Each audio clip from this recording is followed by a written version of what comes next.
வணக்கம்மா. நான் உங்கள் அம்முத்தோட்டம் அமுதா பேசுகிறேன். இன்று முருங்கை மரம் தரும் பயன்களும், புளிய மரம்னுவாங்க இல்லைன்னா புளியங்காய் மரம், அவங்க புளியங்காய் மரம் தரும் பயன்களும் ரெண்டும் சேர்த்து பேச போகிறோமா. இடையில இடையில முக்கிய டிப்ஸ் இருக்கு. வீடியோவை ஸ்கிப் பண்ணாத பாருங்க. பாருங்கம்மா, முருங்கை மரம் எவ்வளோ பூ பாருங்க, இலையும் பூவும் சரிசமமா இருக்கு பாருங்க. எவ்வளோ இலைகள் இருக்கோ அவ்வளோ பூக்கள்மா. அப்படியே வெள்ளை வெள்ளை வெள்ளை வெள்ளையா இருக்கு பாருங்க. அப்புறம் அங்கங்க பிஞ்சுகள் இருக்காங்க பாருங்கம்மா. முருங்கைக்காய் பிஞ்சு கொஞ்சம் கொஞ்சமா சின்ன சின்னதா விட்டுருக்காங்கம்மா.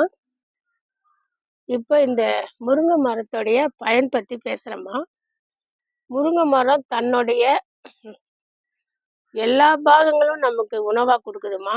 முருங்கை இலை, முருங்கைப்பூ, முருங்கைக்காய், முருங்கை காம்பு, முருங்கை பிசினி, முருங்கை பட்டை, முருங்கை வேறு. முருங்கையில விட்டமின் சி, தமிழ்ல இரும்பு சத்து, அது இல்லாத இன்னும் இதர சத்துக்கள் இருக்குமா. நமக்கு எல்லாமே இந்த முருங்கையிலேருந்து கொடுக்குது. அதனுடைய ஒரு பாகத்தை கூட அது வீணாக்கலாமா. அதே மாதிரி ஒரு கிளையை உடைச்சா கூட அடுத்த இடத்துல வச்சா உயிர் கொடுக்கும். அடுத்த இடத்துல நமக்கு முருங்கைக்காய் கொடுப்பாங்க. அந்த அளவுக்கு இயற்கையிலேயே, கால சூழ்நிலையில இயற்கையிலேயே அழியாது. நமக்கு மக்களுக்கு நீண்ட நெடிய பயன்கள் தருவது இந்த முருங்கைமா. நம்ம மருத்துவ வாரம் 2 நாள் சாப்பிட்டா நம்ம மருத்துவரையே அவாய்ட் பண்ணலாமா. கைவலி கால்வலி வரும்போது நல்லெண்ணெய் செக்கு எண்ணெய் தேய்ச்சி அந்த இடம் கொஞ்சம் மசாஜ் பண்ணி கொஞ்சம் ஹாட் வாட்டர் வெந்நீர் ஊற்றி இந்த முருங்கை சூப்பு குடித்தாலே நமக்கு அவ்வளோ நல்லதுமா. இப்போ முருங்கை பக்கம் வாசப்பக்கம் இருக்கிற இடத்த காட்டுறோம்மா. இது மழையில் காற்றுல பூவெல்லாம் கொட்டி இப்போ திரும்ப பூ வராங்க. இதை பாருங்க, முருங்கை பிஞ்சு இங்கே தொங்குறாங்க. ஒரு 10 பிஞ்சுக்கு இருக்காங்க. சரிங்களா. எல்லாமே முருங்கை பயன். அதாவது ஒரு குடும்பத்தை நல்லா நிர்வாகம் பண்ணுற, வேலைக்கு போகிற ஒரு 4-5 பேர் இருக்கிற குடும்பத்தை ஒருத்தவங்க வேலைக்கு போய் அந்த குடும்பத்தை சீர்தூக்கி நிறுத்துவாங்க. வர விசேஷங்கள், வீட்டில் நடக்கிற அடிப்படை செலவுகள், உணவு, ஒரு விசேஷம், ஒரு தீபாவளி, பொங்கல் எல்லாம் செய்வாங்க. ஒரு நபர் மட்டும் குடும்பத்துக்கு முக்கியமாக இருப்பாங்க. அதே மாதிரி ஒரு வீட்டுக்கு இது ஒரு முருங்கைமா. நம்மளுடைய எல்லாத்துலேயும் கலந்துக்குமா. ஒரு விசேஷத்தில் கூட முருங்கைக்கீரையை பெரட்டி வச்சு தான் முருங்கை பெரட்டல் செய்வோம். அது எது? நாட்டுக்காக கார்த்திகை, மாட்டு பொங்கல்னு நினைக்கிறேன். இந்த 2 விசேஷத்தில் முருங்கைக்கீரை ரொம்ப முக்கியம். பிறந்த குழந்தைகளுக்கு மோஷன் வரலை, 2 நாள் 3 நாள் மலம் போகலைன்னா இந்த முருங்கை காம்பை அவங்க பின்பக்கத்தில் வச்ச ஒரு 10 நிமிஷத்தில் மோஷன் வந்துடுமா. அந்த அளவுக்கு மருத்துவ குணம் இந்த முருங்கைக்கு உண்டு. சரிங்களா. பூவாகட்டும், இலையாகட்டும், காயாகட்டும், நார் சத்து நிறைந்தது. முருங்கைக்காயில் நார் சத்து ரொம்ப அதிகமாக இருக்குது. நம்ம இந்த கீரை கடையும் போதுமா, நம்ம இந்த கீரைன்னு இல்லை, எந்த கீரையும் கடையும் போது இது முக்கிய டிப்ஸுமா.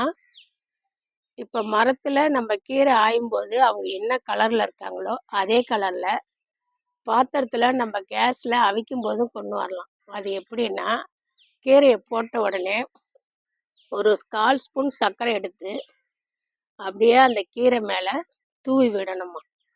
ஒரே இடம் போடக்கூடாது, எல்லா இடத்துலையும் படுற மாதிரி தூவணும்.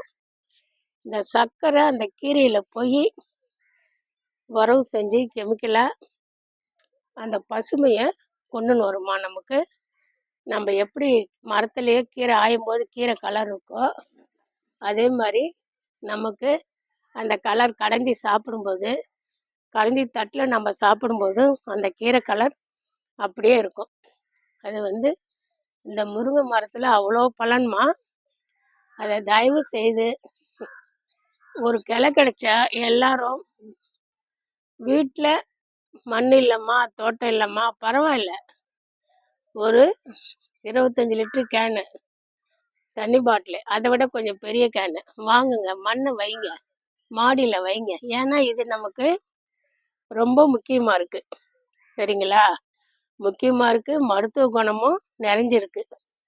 அப்போ இது ஏன் நம்ம காசு கொடுத்து வாங்குவானே? ஆனால் நம்ம ஆஃபீஸ் போகிறதுக்குள்ளே, வெளியில் வேலைக்கு போகிறதுக்குள்ளே 9 மணிக்குள்ளே கிடைக்கணும்னா கடையில் போய் வாங்குறதுக்கு நமக்கு நேரம் இருக்காது. அந்த நேரம் ஆட்கள் இருக்க மாட்டாங்க. அப்போ நம்ம என்ன செய்யணும்? வீட்டில் இருந்தால் 2 கீரை பிரித்து போட்டு சூப்பு வச்சு கூட குடிக்கலாம்ல. சூப்பில் வெங்காயம், தக்காளி, மிளகு, ஜீரகம்லாம் எதுக்கு சேர்த்துக்கிட்டு டைம் வேஸ்ட் பண்ணிட்டு, வெறும் கீரை, கொஞ்சம் மஞ்சப்பொடி, கொஞ்சம் உப்பு, அது போதுமா? அந்த அளவுக்கு இதில் பயன் இருக்கு. அம்மா, அப்புறம் நான் புளி காய்க்குமே, புளியங்கொட்டை காய்க்குமே, புளிய மரம், அதை நான் காட்டினேன்னா ரோட்டுக்கு போகணுமா.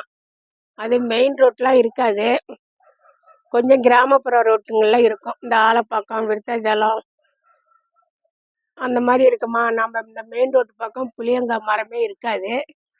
அதனால நான் வாட்டர் ஆப்பிள் மரத்தை காட்டி உங்கள்கிட்ட பேசுகிறேம்மா. ஏன்னா அவ்வளோ தூரம் போய் வீடியோ எடுக்க முடியாதுப்பா. சரிங்களா? புரிஞ்சுங்க. இப்போ புளிய மரம் எப்படின்னாம்மா, நீண்டு, அதாவது ரொம்ப ஹைட்டாக பறந்து இருக்கும், நமக்கு நிழல் கொடுக்கும், சுவைக்கு புளி கொடுக்கும், ரொம்ப ஸ்ட்ராங்கான மரம். முருங்கை மரம் டக்குன்னு உடைச்சிடலாம்.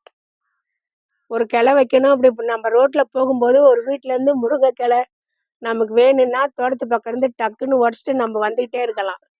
ஆனால் புளிய மரம் அப்படி செய்ய முடியாதும்மா. ரொம்ப ஸ்ட்ராங்கு, ரொம்ப அழுத்தமாக இருக்கும், ரொம்ப அகண்டு, ரொம்ப விஸ்தாரமாக இருப்பாங்க.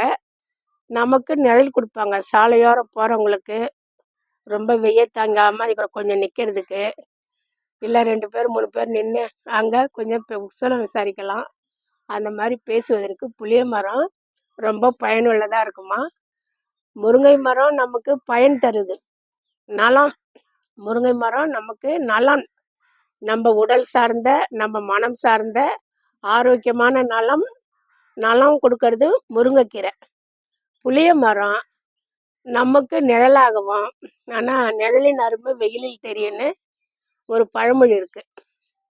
நம்ம வெயிலில் லாங் டேர்னிங் போனால் கூட அந்த மரத்து நிழலில் நின்று அப்பா அம்மா அப்படின்னு ஒரு மூச்சு விடுவோம்ல, கொஞ்ச நேரம் நின்று அந்த நிழலே ரசிப்போம் நம்ம.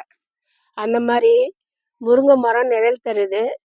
அறுசுவையில் ஒரு சுவை புளிப்பு, அந்த புளிப்புன்ற சுவையை தருது.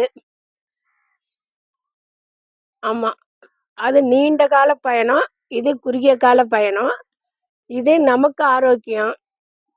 முருங்கை மரம் நமக்கு ஆரோக்கியம், புளிய மரம் நமக்கு நிழல் தடகுற மனசுக்கு ஆரோக்கியமானது. புளிய மரமா, இந்த 2 மரத்துக்கு எவ்வளோ வேறுபாடு இருக்கு பாருங்க. முருங்கை மரத்தில் ஒரு இனுக்கு கூட வீணாகலை. புளிய மரமா நிழல் கொடுக்குறாங்க, விறகாகிறாங்க.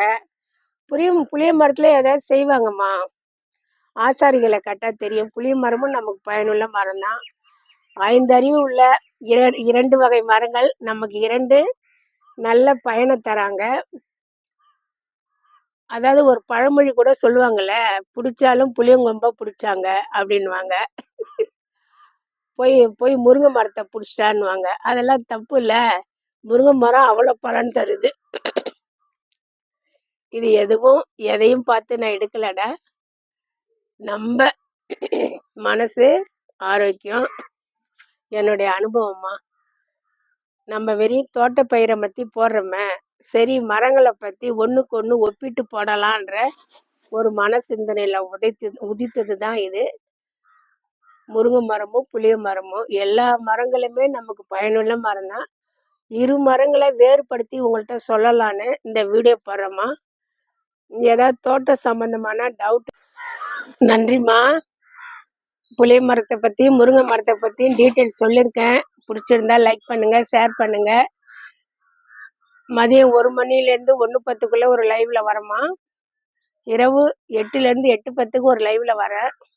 உங்களுக்கு பிடிச்சிருந்தா லைக் பண்ணுங்க, ஷேர் பண்ணுங்க, சப்ஸ்கிரைப் பண்ணுங்க. ரொம்ப நன்றிம்மா.